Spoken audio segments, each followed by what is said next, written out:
Hi guys, how are you doing today? Alright, so yeah, today I just want to talk about some downside with Yoimiya. Well, for those of us who are planning to get her, well anyway, I just had some thoughts and I just want to share it. If you want to get her, I mean, there's no stopping you, you know. Uh, you should make your own decisions. But anyway, yeah, for me, well, this is just my opinion. So I have some downsides with Yoimiya. So whether she's really worth our Primo Gems or, for my opinion, for my Primo Gems. Well, anyway, as a bow character, Yoimiya. So the first problem is with PS4. So we people on the console and on the controllers really don't prefer the sniping mode or aim shot with the bow. Well, for me, I think, but I don't know what the others. But yeah, it's really not fun to play first-person games on the console PS4 controller. It's really tough to aim really accurately. Like compared to when I'm playing first-person games on the PC. For example, I'll be sniping using a sniper rifle and just and get that very high accuracy headshots and whatever. So another downside is that she is, for being a bow user, so most of her attacks will most likely hit single targets. Yeah, so that's a bummer, especially in Abyss, since you need to group enemies and damage them.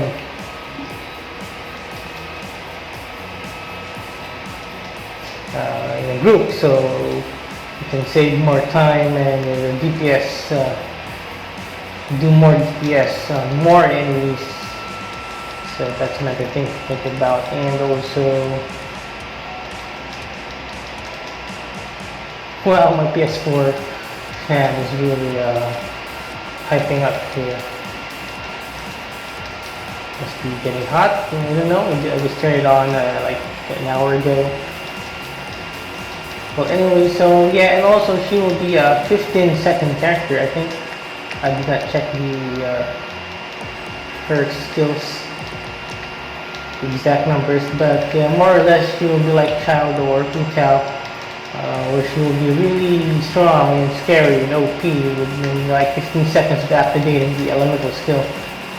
Yeah, the problem is that during the cooldown of the elemental skill, she will not be as useful during her elemental skill, and you will need another main DPS, so you need two main DPS during the downtime of her elemental skill, which is fine for most players, especially who are whales and have played a long time.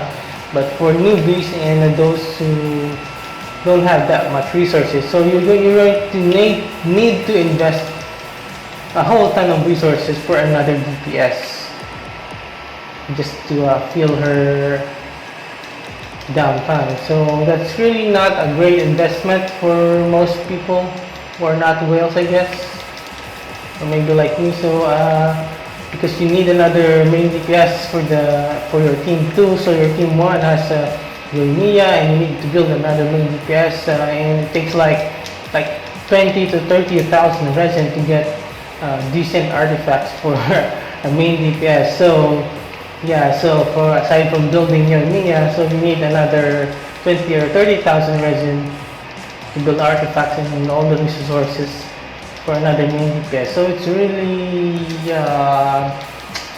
not that fun to hear, in my opinion. Well, if you don't have any problem with that, if you don't have those third world problems, well, yeah, just pull for any character you like, and I mean, don't rely on other people or content creators to make your own decisions. if you have your own decisions, no one is stopping you, okay? So we content creators are just here to give our opinion. It doesn't mean that we're forcing you to do what we think is right for us, and maybe for some people. We are not forcing anything. So I mean, you are your own person. Most likely, you're an adult. If you're watching this video, and you can definitely make your own decisions. Okay, so if you make your own decisions, so you will, if you do regret your decision, you only have yourself to blame, and you learn a valuable lesson, and you don't need to blame anybody else.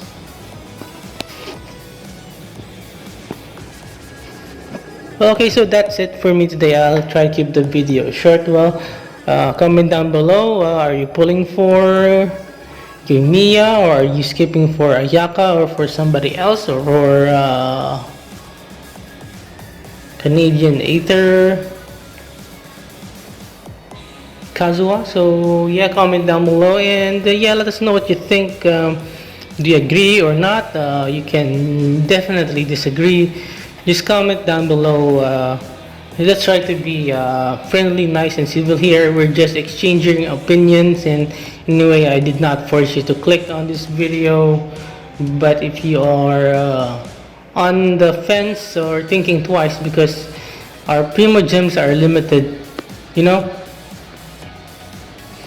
and we've like saved up for like 2 or 3 months for those Primo Gems, and then we get a character that we might not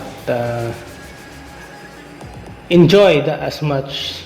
Well, anyway, so because yeah, for me, I think because I already have D-Look, and my D-Look is already dealing tons of damage, so I don't need another 15-second pyro character. But I admit she's very cool. I mean, if you already have a pyro character, main DPS, or 2, most likely up to, if you've been playing for a while, most likely you have like Hu Tao and or Klee, or maybe both, or maybe Yan Fei. Well, if it's totally up to you. If you want to collect characters, it's up to you. I might still be pulling, yeah, maybe I think for Yoimiya, maybe I will give her 1 pity, because anyway, I'm a content creator, and well, for me, I don't really have to skip any banners, because I have 3 accounts now, so I will have more than enough Primo Gems to pull whenever there's a character, and I do the Vulcan. But I'm thinking of going purely free to play, maybe for all 3 accounts. I don't know, I'm still thinking about it. Anyway, I have 3 accounts now anyway, so we'll have enough Primo Gems for most characters, and I already have a lot of stock of Primo Gems for my first and second account. Well, anyway, that's just my opinion. What else I want to talk about? Well, anyway, I'll add it on the description, and anything I forget. Well, thank you so much for tuning in. Leave a comment. What do you think? Anything you want to talk about Genshin? And see you in the next video. Have a great day.